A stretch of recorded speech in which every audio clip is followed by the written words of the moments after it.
We're gonna head on down the railroad tracks. This is now Rails to Trails. And I want to show y'all some amazing trees, and most notably one really large live oak tree that is found on this area. So we're gonna head on out and we'll take a look at it. We're riding on a Honda Pioneer side by side. There's a narrow strip of trees that goes all the way down the corridor they now call Rails to Trails. This is High Springs. It used to be one of the main railroad hubs in Florida. However, since the age of trucking and semi-trucks, we don't really use trains like we used to. On the corridor of trees, you'll notice some of the larger trees on the left. These trees are probably close to 100 years old. That's a massive laurel oak tree. But there's one tree, well, see for yourself, that just outshines them all. This is also an oak tree, but it's not the same as that laurel oak tree. This is a live oak, with the Latin name of Quercus virginiana. The live oak tree is one of the largest trees that can be found here in Florida. They also have some of the most dense wood of any tree here in Florida.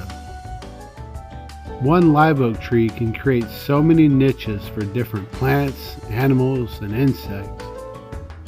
And while it attracts a lot of animal life, it's very resistant to decay, unlike its cousin, the laurel oak tree. I've got my camera set up. Now let's look at this thing for scale. What makes an oak tree an oak tree? Tell me if you know the answer in the comments. And then I may post the answer in a later video.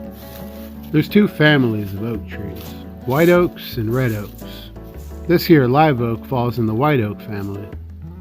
You probably couldn't tell how big this tree was until I put my camera down and walked up next to it. It is massive, and the size of those limbs indicate a lot about the age of the tree.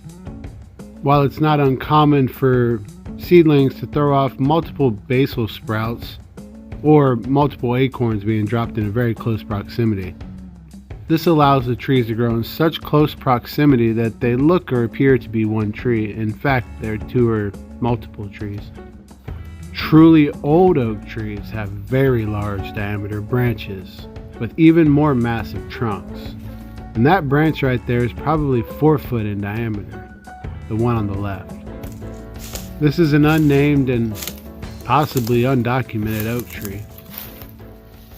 What's so cool about the southern live oak, I keep saying southern red oak. What's so cool about the southern live oak, hear the crows, is just how big they get and how resistant to decay and bacteria and fungi, and there's not a whole lot of pests that really affect the southern live oak. But you can tell the true age of a tree by the diameter of the limbs that come off it, and those limbs are like trees. So this tree is probably 150 years old, been here since before the railroad system was here. It's one of the trees that got left, and it's mature, and it's just a beautiful tree, and I wanted to share that with y'all today.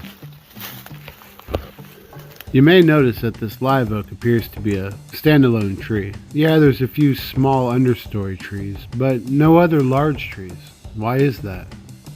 Well, there's a couple of different reasons that is.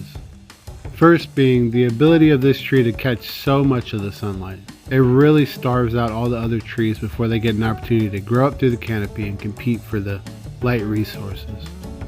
And secondly, the oak leaves have a chemical inside them known as an alleliopathy, and that inhibits the growth of other organisms. Hope y'all enjoyed this adventure to go find a giant live oak. If you really do enjoy this kind of content, be sure to hit the like button. That helps support conservation of trees and animals. We'll see you next time in the great outdoors. Peace.